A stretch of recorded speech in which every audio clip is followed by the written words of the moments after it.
there is a lot of hesitancy in industry because they're not necessarily sure about what kind of regulatory requirements attach. Is it just to any kind of AI system? Where do you draw the line? How do you figure out what matters? We might find ourselves in the future in a position where we perhaps scale back some of the ideas around what we can use AI for. We know automation bias is a risk.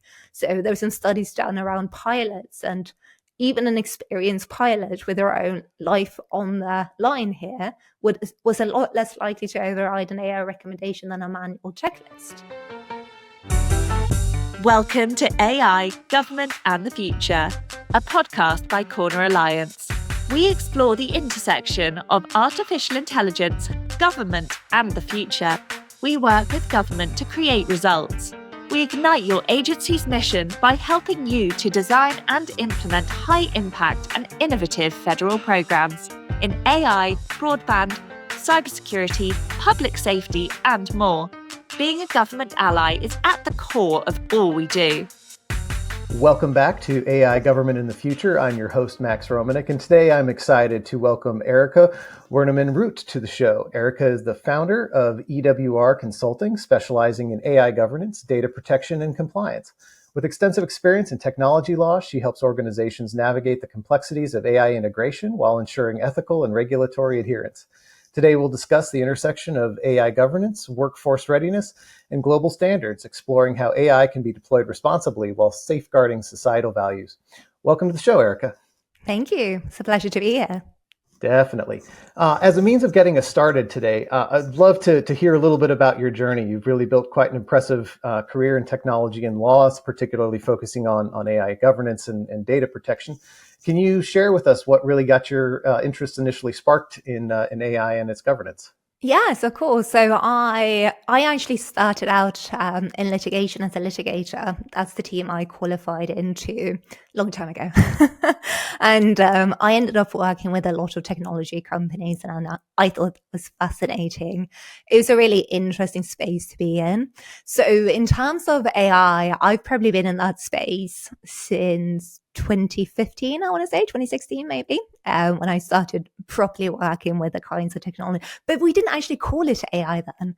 We very much referred to the actual use case. So it was facial recognition or it was robotic. There wasn't like an overarching AI, if you will. And having done disputes and focusing on technology, I sort of pivoted into the data protection space in the run-up and subsequent to GDPR. So my involvement was primarily from a data perspective, not so much from product liability or any other. But I found out, I thought it was fascinating. It's really interesting to see the technology, what it could do. And then I ended up being invited onto a government panel. We were looking at AI ethics, overlaps with laws, regulation. This was probably 2018, 2019. And really, I've been involved in it ever since. But I would say it's only in the last year and a half, 2 years that I've been doing it exclusively. So it's always primarily been sort of ancillary to my data protection work. Yeah, no, that's really interesting. Sort of my own backgrounds in similar areas, been tangentially involved in AI since like the 20 teens as well. And to your point, it was not called that back then, but now we understand like, a deep learning algorithm. Yep, that's AI. Okay, and so. We've had all of it, haven't we? It was ethical AI, responsible AI, trustworthy AI. I forget what it was called back in 2014, but we've had all of them, haven't we? Yep, it's sort of like the old cybersecurity days. It did not start as cybersecurity, and certainly not cyber. Cyber meant something else back at the beginnings of the AOL days. So. That's awesome. I'm very interested in your sort of personal view on the relationship between technology and its ethics and regulation, especially when it comes to things like AI. Where do you land on this? I mean, there's quite a spectrum available for how to categorize, the ethics and whatnot when it comes to new cutting edge technologies like this. Yeah. So the question was the relationship between technology, ethics, and regulation. I don't get involved. Like, the technology for me is just I wouldn't say a constant, is always changing, but it is one of those, it is what it is kind of things, versus ethics and regulation, where you can get into a lot of trouble. So with the overlap with the two, I often find myself talking, in particular when I'm not talking to other legal professionals, we're talking about a concept and we think we have a common understanding, but actually we're talking about slightly different nuances. And I think that's a slightly tricky part with ethics and regulation, because there's so many concepts that span the two, but might mean different things. So take transparency or explainability, right? They mean slightly different things. So in my view, and I don't want to get the ethicists coming after me here, but I think to a large extent, where there was a legal vacuum, there was a lot of ethical frameworks that were helpful for companies. I think we move now into more of a regulatory and legal space, which means that, I mean, one way of looking at law is as society's minimum standard of ethical behavior. So if you're not hitting the legal requirements, even if you think it's ethical, it's not going to be enough. So I think you need to understand your baseline from a legal compliance. And then beyond that, you can then start looking at ethical considerations. So I think law and regulation has come in and sort of superseded some of the earlier ethical conversations. I definitely still think there's a place for ethics, but I think it's for more the ethical questions rather than legal, if you will. So in the organizations that I work with, so let me give you a couple of examples of what I mean by that. If you're wondering about my accent, I'm Swedish, by the way. I've had people had a full-on conversation with me before and they're like, where are you from? I'm Swedish. I've lived in the US, the UK, France, the Middle East, all over the place, basically. A hybrid. It's completely international. So in terms of the ethics, right, there are different kinds of ethical questions, I think. There's ethical conduct question. And I see this pop up a lot in quite sophisticated companies around what kind of AI capabilities are we prepared to make available to what kind of a purchaser, in what kind of a jurisdiction, how could it be misused? These are ethical questions. As long as there's no sanctions in place, the law doesn't tell you what to do. So I think that's a straight up ethical question. You then have a lot of leeway, I guess, and the law will set a standard, but then it's up to the company to actually translate that into practical decisions. So what kind of things, looking at an AI system or an AI model, what's the objective? Is that an ethical objective? What kind of priorities are we looking at? Are we not looking at in that context? I think those are, as long as you comply with the law, I think those are ethical questions as well. But I do find myself quite often having conversations with companies that have an ethical framework in place or ethical risk assessment. And by that, they think they have covered off the legal requirements. And that is not quite often not the case, right? So I think it's important that you don't confuse the two. So have your legal and your compliance program, your baseline, and then actually figure out which ones are the ethical questions and what's your ethical position on those. And it can vary from company to company versus the law that applies to everybody. So I'd also love to throw one more sort of buzzword into there, and that would be governance. So governance within that. So let me pose something to you and see if you agree. So I love that, like, the ethics sort of forms the basis of how you want to govern your operations, in terms of what you want to use it for and all of those questions. If there's general agreement, then sometimes that gets turned into a regulatory framework where we've converted some of those ethical guidelines into a legal standard for minimum ethical compliance of how any of this stuff is going to go. I would say then the governance has a lot to do with how you stitch together multiple systems with different regulatory or ethical standards into a unified whole. And so the governance sort of helps you meet the regulatory requirement as informed by the ethics. Yes, I actually agree with that. So that's a very boring topic. Well, it's good because we have a lot to talk about, and making sure that we have agreement on what those terms mean right at the front end is going to be super helpful to the rest of our conversation. I'm a practitioner, so for me, governance is also fundamentally very practical. So it's the actual structure for making all of that happen. Who's involved in the decision making, your authority, delegate, like who actually gets to make those kinds of decisions, how you structure it, how your ethics committee fits into your risk committee, like the practicalities of this. I also see it as governance. That's the only thing really I would add to that. Otherwise, yeah, completely agree. Using a fun legal word, I'll stipulate to that. That's great. That's great.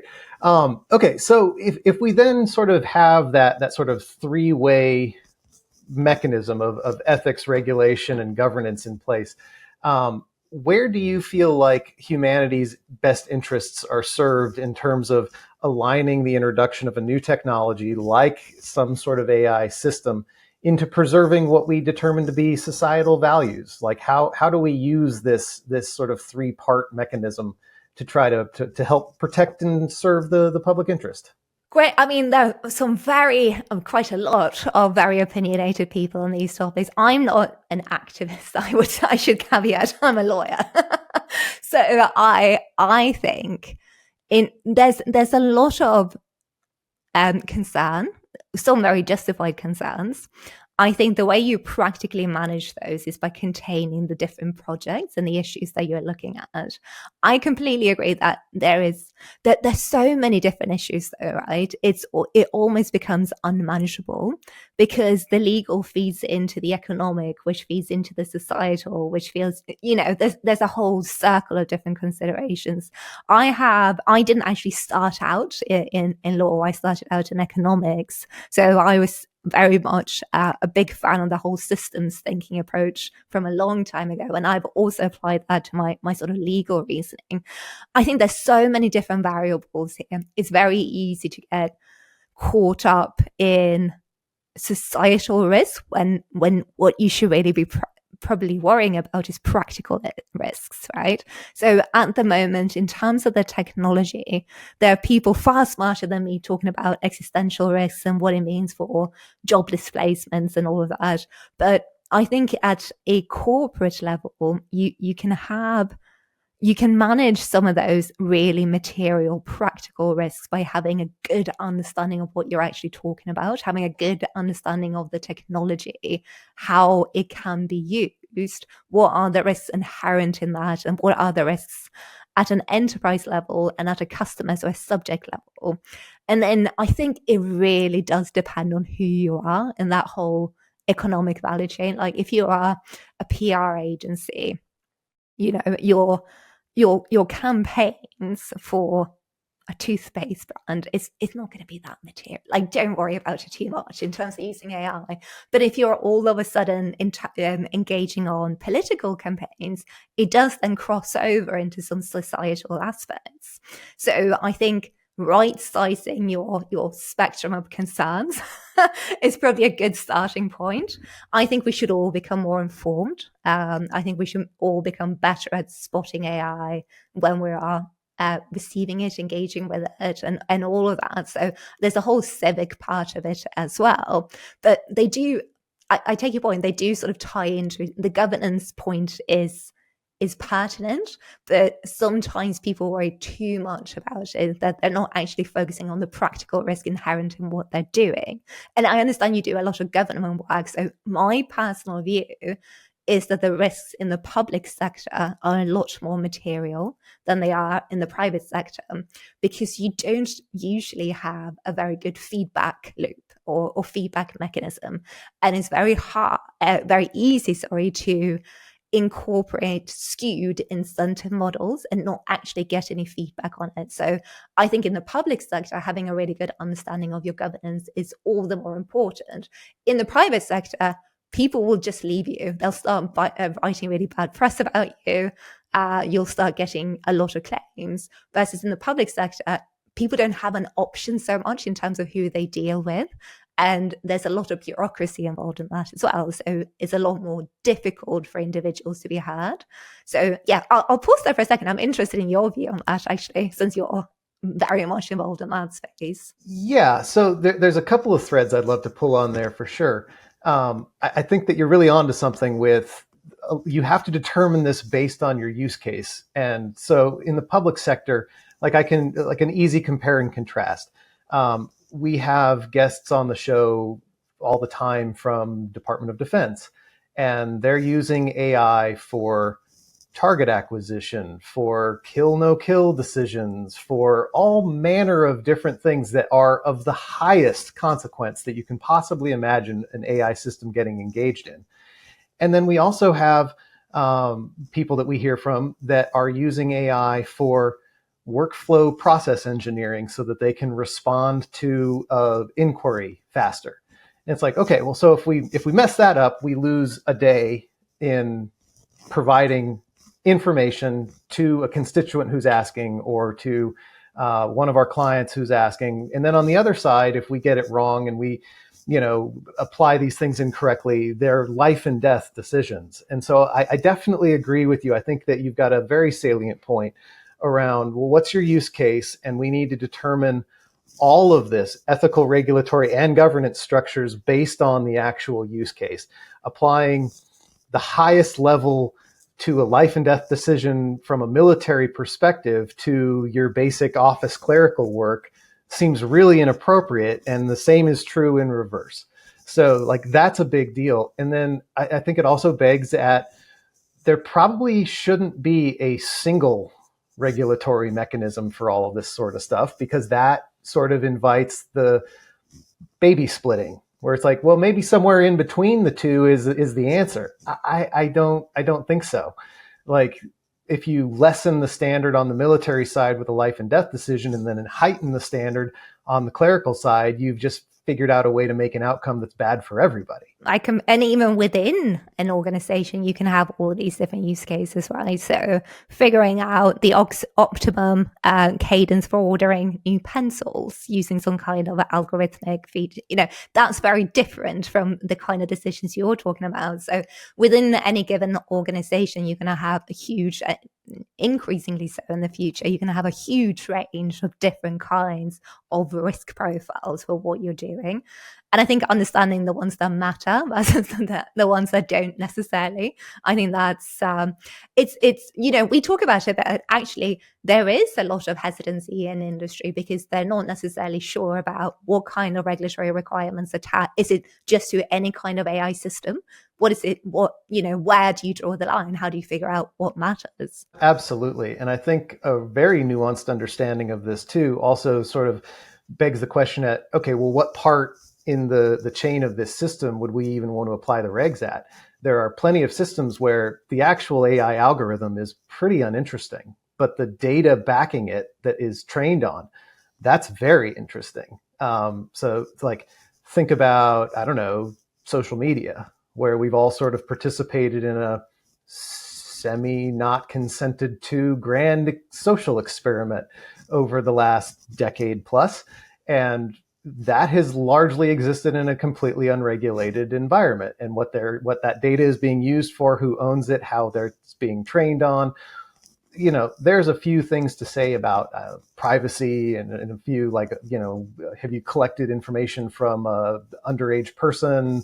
Like, okay, yeah, there's some of that sort of stuff. But the general mass, we've now used as all this information to train a large language model to perform question mark function. That's largely been in an unregulated space. Is that a good idea? Is that a bad idea? Like, that's a very open question to me at this point. It is, but it's also the tricky position that Europe and lots of other countries find themselves, because if we're introducing regulations now, it's essentially just creating a barrier, right? A barrier to entry for competitors. And once you're in a position of having done it, lots of these companies are very pro-regulation because it is a very effective barrier to market entry. You have to think about it from the multiple different sources. On the flip side, you then have the rights holders, the IP holders. A lot of this data isn't just your status updates, is actual creative works. It is works as subject to intellectual property rights. So there's so many different aspects to that. I think I haven't I don't have the answer to that. So we're seeing how it's unfolding in real time, right? With lawsuits, with regulatory guidance and all of that. I think for the vast majority of companies, it's more about wait and see what happens rather than if you're not building the LLMs yourself, and you're primarily looking at it from a flow down due diligence procurement perspective, you're probably just going to wait and see how that plays out. Yeah, and I can't fault them for that. I mean, we're looking for predictability, and it doesn't exist yet. So fine. But it's probably going to trigger some interesting markets, right, of vetted and legal databases for all kinds of different use cases. So it's not just the Wild West and then there was nothing. It's probably going to be an evolution towards more structured. And you can get a lot of benefits in that as well. If you, rather than relying on web scraping, if you're actually curating the content, you can hopefully manage some of the risk we're seeing around bias, inaccuracies, etc., as well to a better degree. So I think it's all a great evolution. Absolutely, and I think that that's another interesting thread there on bias and inaccuracies, and a lot of that is sort of coming from the data that you're training on and trying to make sure that you're constructing these algorithms to be free of this. Very, very difficult challenge. We see it from a multiple group of sort of factors. Like a good example in law enforcement data, there is inherent bias in the law enforcement data since it's been collected. It's been part of how that function has operated, at least in the U.S. I can't speak to the international community, but if you tried to train an LLM on historic law enforcement data and you didn't give it any parameters, you would adopt all of the bias from how that's happened in this country that's just been existing. It's a very non-controversial position. It's there. And so if you're trying to build an LLM for a law enforcement function using that training data in the past, you have to be very sensitive to how you try to scrub for those sorts of issues within the data set itself. And then you have on the other end of the spectrum functions that either the data is new or they've been sensitive to it since it's data collection. And so as those data sets were built, some of the bias or some of the potential issues there had been sort of scrubbed and sanitized from the get-go. And so you have fairly clean data sets that you can use to train on. But generally speaking, do you think that there's a role for standard setting bodies or something in the governance and regulatory mechanism to try to help control for bias and those sort of intended or unintended ethical dangers? Yeah, for sure. So I had a look at, there's a really good, it's based in the UK, it's called the AI Standards Hub. It's out of the Alan Turing Institute, I believe. And they're tracking all of these different things. So last time I checked, there was something like 300 different standards or frameworks and over 1,000 different identified risks. There's a lot that's happening on the standards development side. There's a lot that's happening in academia. And I think the problem for, and I, caveating my answer heavily here, I'm on the practitioner side. I'm on the implementation, building the framework, trying to get businesses to do these things, right? So there's a lot of information, but not a lot of curation in terms of what's relevant, what applies, when should we worry about things. And bias, we have, as lawyers, certainly in my mind, you might be better at this, but when I hear bias, I immediately jump to discrimination and all of these things. But there's different kinds of bias depending on who you talk to. So statistical bias, there's different computational. So there's different ways of looking at these issues as well, and they mean different things. So I had one interesting conversation was in the context of a medical provider that were looking at implementing some kind of a system to basically prioritize for transplants, and they kept getting the recommendations kept being women, and they went back and had, it wasn't implemented, by the way. This was just like rough sketching here, so don't worry, you're not at risk of not getting a transplant, but it was very basic. So women on average live longer. And it was set to look for how long could you utilize the donated organs. So it flagged women more often than not because of the average life length. And then you also within that same issue, it was publicized, so you can have a look at it, but it was also around incentives in that case. So it prioritized cases depending on how long you could actually make use of an organ. So immediately you have the length of your life, women in favor, but the other incentive was, if you're actually potentially going to need a transplant, it's much better to need sooner rather than later. So you're now incentivizing trashing your organs to get on this list, to be a better candidate, right? So with all of these different things, there are so many there's the biases you have to look out for, but then there's the incentives that you're putting into the model. Like recruitment is another brilliant example. I love this. So I was reading about the rampant use of AI for CV screening in the US. They don't really do it as much in Europe. It's considered quite high risk. But you now have companies that will come in and make your CV better for an algorithm. So it'll put in white, so it's not detectable to the human eye. It'll put in Harvard, MBA, like all of these buzzwords, litter your CV with it, but you can't see it. So with every, I think humans is sometimes the unpredictable variable with these things that we fail to account for when we're designing systems. And there's some kind of indicate we plan them for a purpose and we consider the risk for the purpose and all of that. And then it can still go haywire because people find ways, right? They like to game systems. So that's another thing I think you have to really account for. So the bias is the main one. And then what kind of incentives are you actually creating with this structure? I've gone off on a tangent here. So coming back to your original question around standards and how important they are, I think they can be really helpful if you make good selections. So if you know what you're looking for. But most of the very sophisticated companies, they have their own way of doing it and they contribute towards the standard setting, but they're not necessarily following all of it themselves. They have their own ways of doing it. So I think the standards, just like when you're contracting with an entity, you'll have certain standards that are required, like ISO 27001 from cybersecurity. It gives you the assurance that you don't have to go and check all of their InfoSec documentation, like have they got all of it's just a tick box, right? I think we'll start seeing a lot of standards used in that kind of contractual setting, just as an assurance mechanism, because it gives you comfort, at least of a baseline of understanding and management of some of those issues. And they do cover, to a certain extent, issues around bias detection and all of that. So standards, I think, will be helpful. I think the legal industry is still catching up on how to utilize them effectively, because there's all kinds of different requirements you can put in a contract if you know what to look out for, like third-party assurance, all of these different things. Yeah, and definitely not all standards are created equal as well. Like you sort of run into that classic joke of like, oh, there's 13 competing standards for this thing, and someone says, we really need to find one unified standard that fixes all of this sort of stuff and gets everybody aligned. There are 14 competing standards. They just add another one to the pile.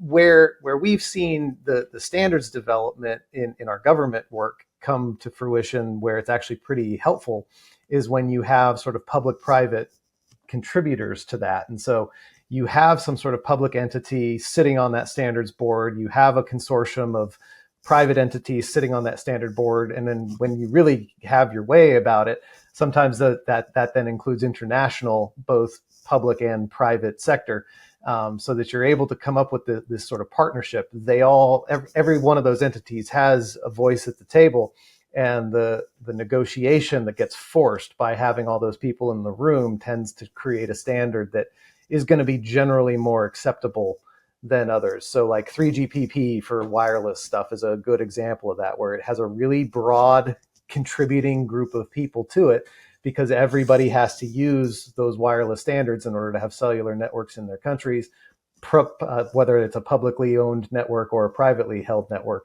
And then there's not much utility if people can't interoperate and roam between networks. Otherwise, like, oh, well, here's a cell phone that works only in your country or only in your state or province or something like that. Incentives are going to suggest that company's not going to last very long. But when they have the international cooperation, be like, yeah, the US phone will roam to a European network, which can roam to an Asian network, which can roam to an Australian network. And so, you have one device with enough general agreement that you can make its basic functions work. And then out at the periphery, there might be some functions that are sort of country specific. And that's fine. But as long as the basic utility of the device can be generally enjoyed by anybody who shows up to the network with it, you've probably got a pretty functional standard. Yeah, I agree with that, but I think you can only ever be dealing with a rather limited number of participants, and that's so that works because your number of telcos is pretty limited. It's not like every single city will have its own telcos. So by taking that analogy, I think that can work on the provider side of things. If you're looking at standardizing some of the aspects by which companies are developing and releasing. But then if you look on the deployer side, just before Christmas, I did 50 different risk assessments for Copilot, like just the one product that we were looking to divide in one of my client entities. So on the deployer side, the risks, I think the actual use cases will so materially impact the risk profile of what you're doing. But we're talking about a different kind of risks here. We're talking about your enterprise and your to a certain extent, your legal compliance, reputational, end user risk, not the risk inherent in how you build the system necessarily. And that whole life cycle question, I think, is really interesting. And depending on, so I don't work with people or companies that are developing the actual LLMs. I do work with fine tuners and people that are building machine learning and all of that. So it's the developer side of it, I think, is very different from your deployer. So, and I think this is, again, a common misconception around the EU AI Act. For instance, 90% of companies probably will never be caught by it, even if they're using AI, is a product liability regime, and it's very focused on the high risk scenarios and your models. If you're on the deployer side and you're not in those categories, it's not going to materially impact. It's not like GDPR. I keep hearing that from Americans. It's the GDPR of AI. It's not. It's quite contained in its scope to certain risk profiles and certain entities. So for the majority of companies, your risks are still going to be, your data protection, your actual operational, your accuracy, like very practical aspects. But the standardization and that side of things, I think the standardizations are a lot trickier because there's such a huge spectrum. So it's almost you almost have to customize something for each client that you're working with, because they overlap between them, different industries, different level of sophistications. Like it's just a completely different story. And if you did a standard, like take one standardized approach, you'd probably over-egg it for most of them and not capture enough of the risk for some of them. So I think knowing how to write, understanding and having access to the standards, I think is really helpful. And then knowing how to right size it for an organization is key. Yeah. So when the EU Act comes up on our show, the most common way that it is presented is representing one end of a spectrum in terms of regulatory approach, where you can try to create regulation proactively before you start to see harms emerge, with the hope that you'll keep them contained and they won't emerge.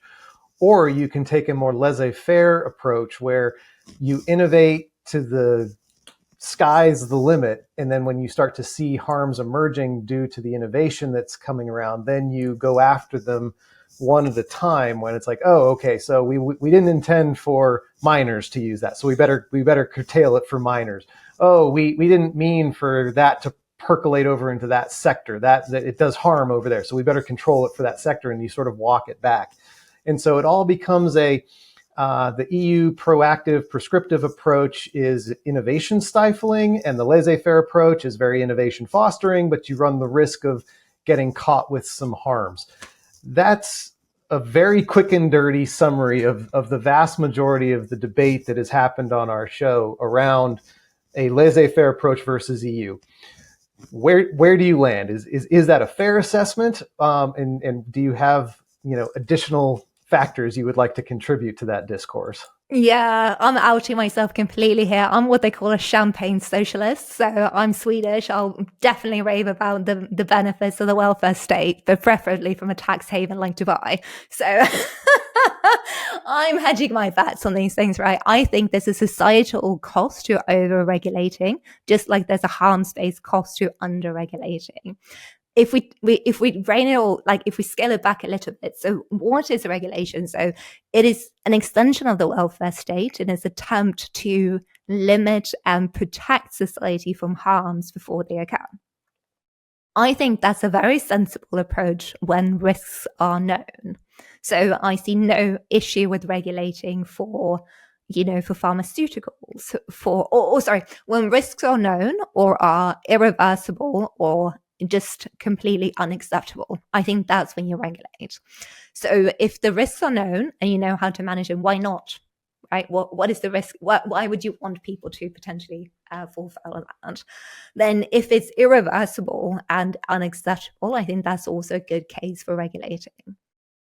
I think beyond that, and there is definitely quite a bit of bureaucracy in Europe that I don't agree with, because there's a cost to regulation. You're putting a cost on compliance, and that if it doesn't have the benefits that you intend for it to have, that's wasted costs, and it does stifle innovation. I don't think people can really, there's the whole argument around it creates certainty.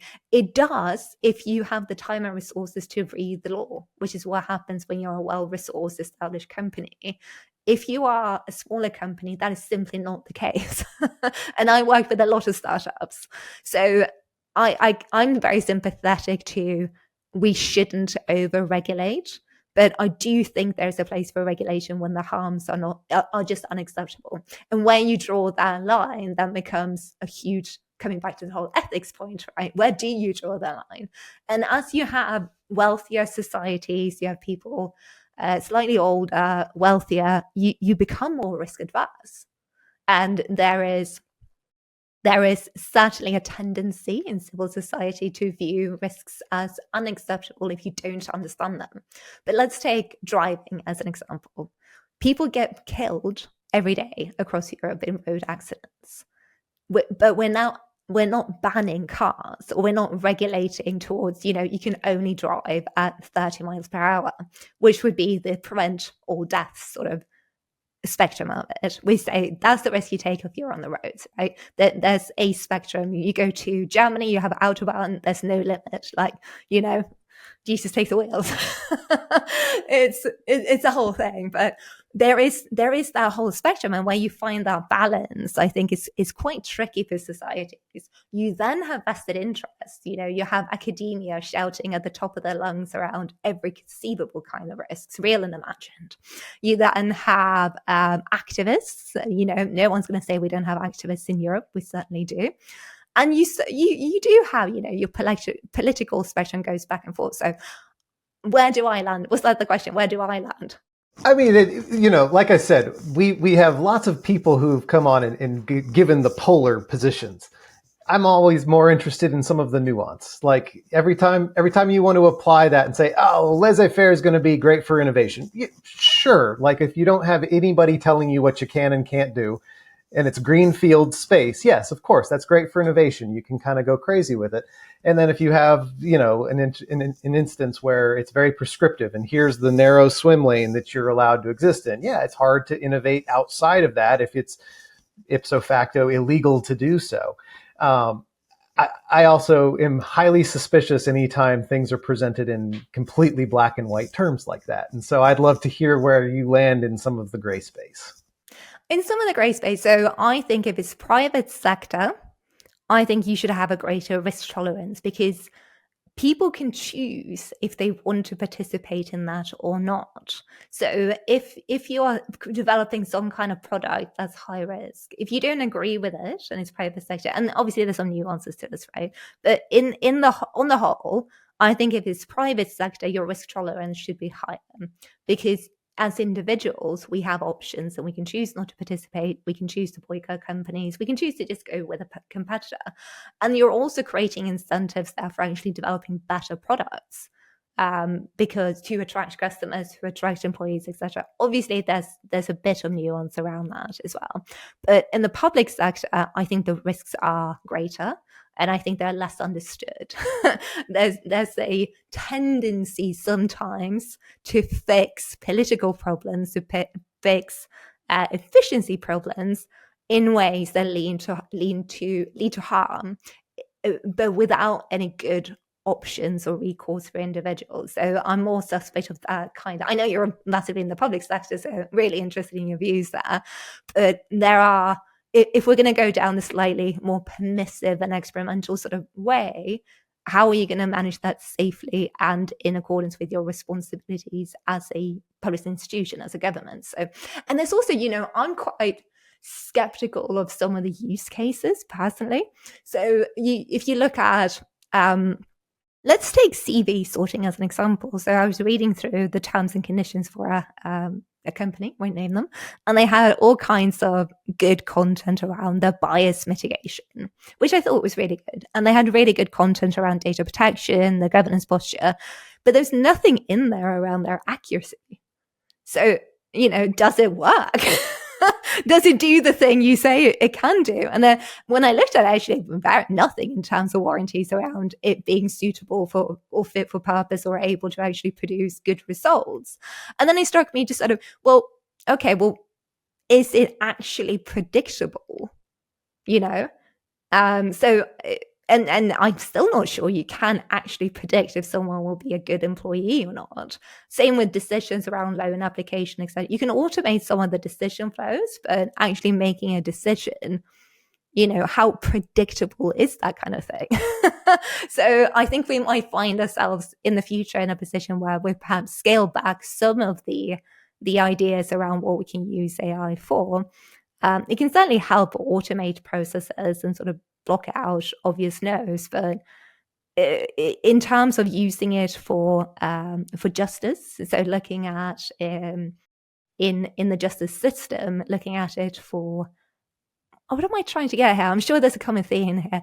It's non-verifiable future activities, I think. I mean, someone clever will come up with a much better word. But what I'm trying to get at is, say you use AI to predict the likelihood of a disease. You can then test for the disease, and you can say if it was accurate or not. Say you use AI for facial recognition, massive privacy concern, but not really that much of accuracy concern, because you will then test it. You'll know, is it right or is it wrong?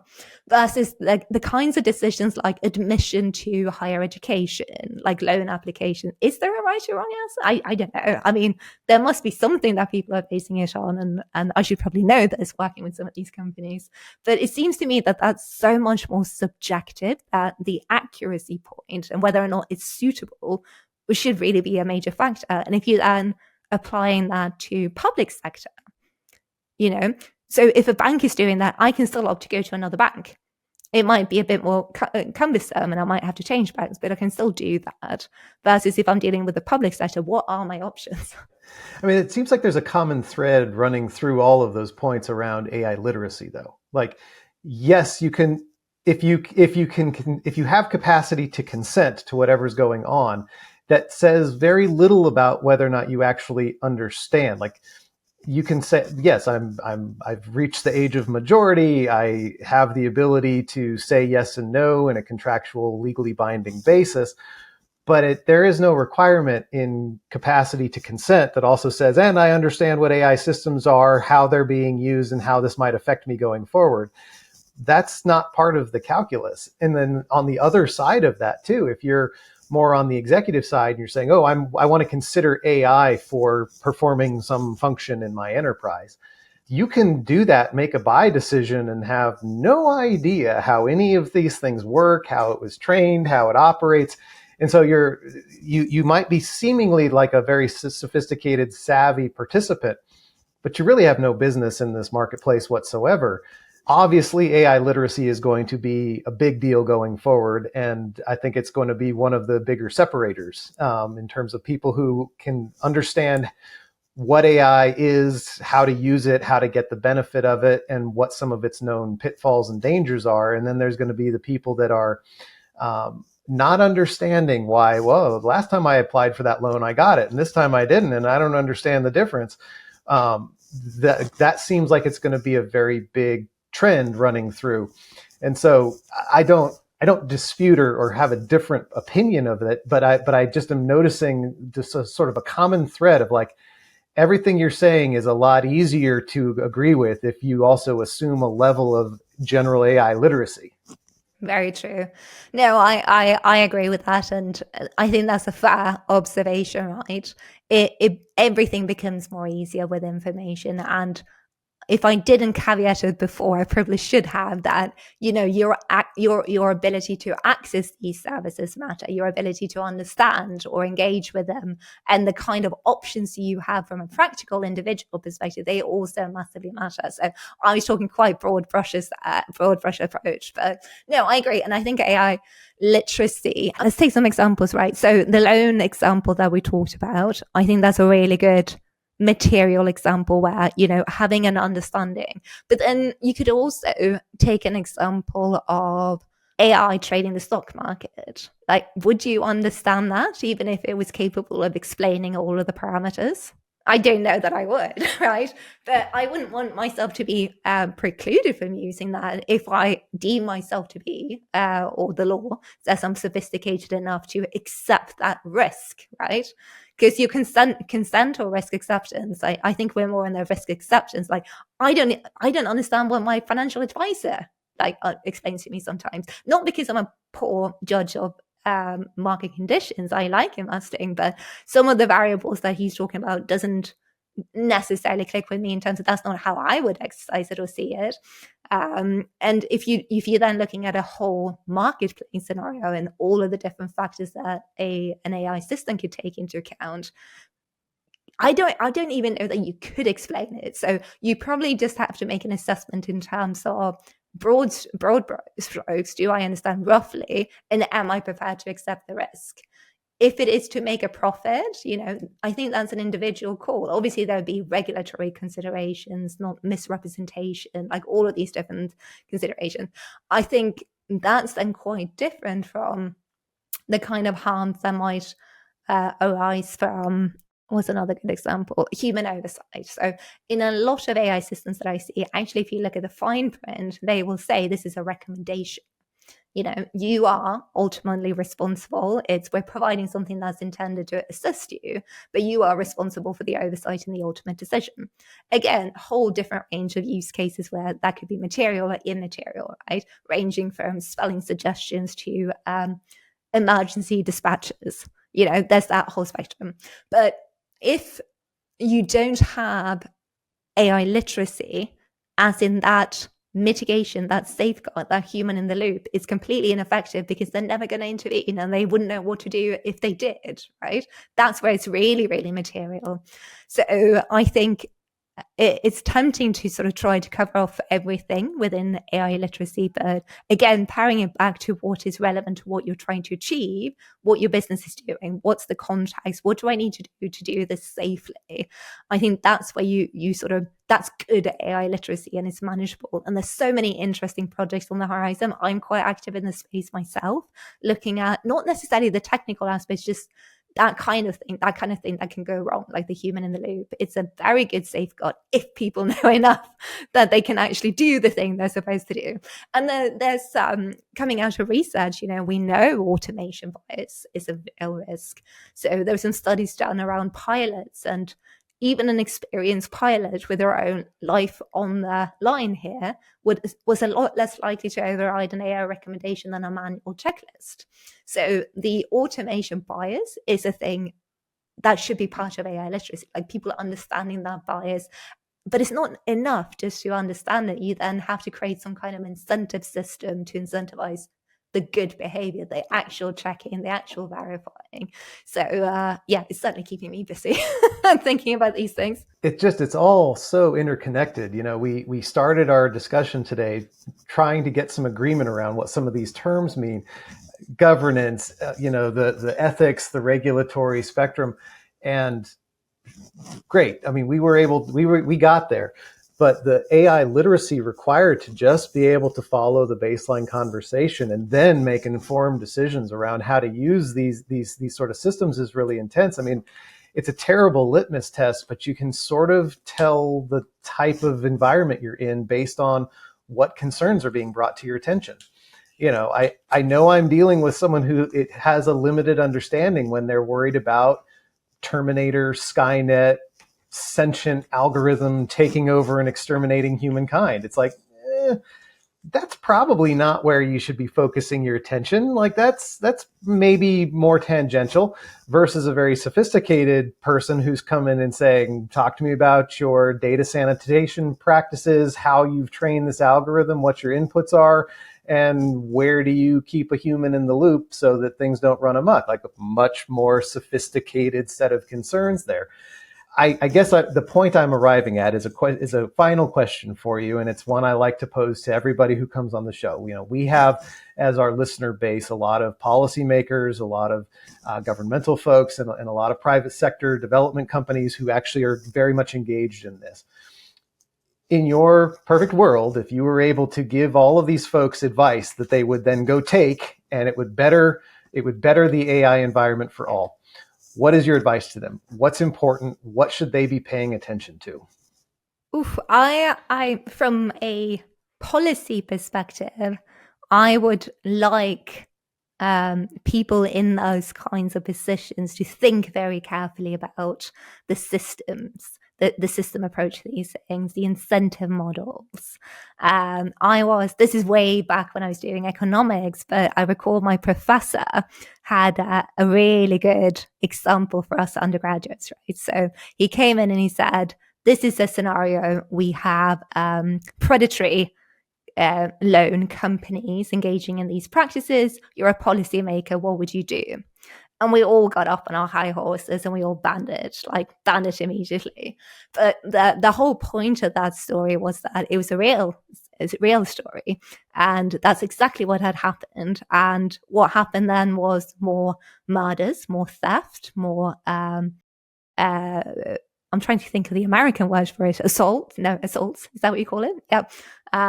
Assault. That, like, all of these horrible things were happening because actually people were using these loans not for weeks or months, getting these 800% interest. They were using it for a day to bridge a gap. So that really resonated. And it's happened. If you look at regulations with unintended consequences, they're all over the place. So it's a really good example to start in the UK here. There's some kind of endangered bird that had been around for, 40-odd years. And an environmentalist came in and basically said, we're going to regulate for this. And if that bird is on your land, you need government approval to sell your land because we don't want it going into the hands of industrialists, et cetera, et cetera. And every farmer went out and shot all the birds because they're not going to compromise the value of their property over a bird, like with the best of intentions, right? So I think, and this is, I think this is something they don't necessarily teach in lots of scenarios. Maybe I just happen to have a really insightful professor, but you create systems with regulations and they have intended and unintended consequences. So the most talked about will be innovation, stifling, competition, etc. But there'll be all kinds of other ones as well. So thinking about how permanent what you're putting in place, ideally, you would take a slightly private sector approach and test something out and see how it actually pans out before you mandate it. So I think if I had to give advice to policymakers, I would think very carefully about intended, unintended consequences. I'd think about resilience in the ecosystem. It's not necessarily a good idea to have everybody doing the same thing because it creates a lot of vulnerabilities in the system as well. I would think about how can we do the most amount of good with the least amount of harm? So what are the things we really, really, really care about? Who do we really care about doing this? And can we basically let other people figure it out as they go? Is there recourse? Is there some kind of justice? If you did suffer harm, could you actually claim for it? Could you get compensated?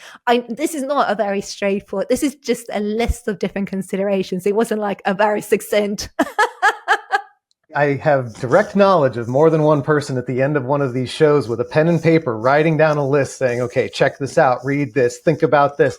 And that's exactly the help we're trying to provide people. So, it does not need to be a direct pithy response. I appreciate the more thorough, like, hey, here's your checklist, people.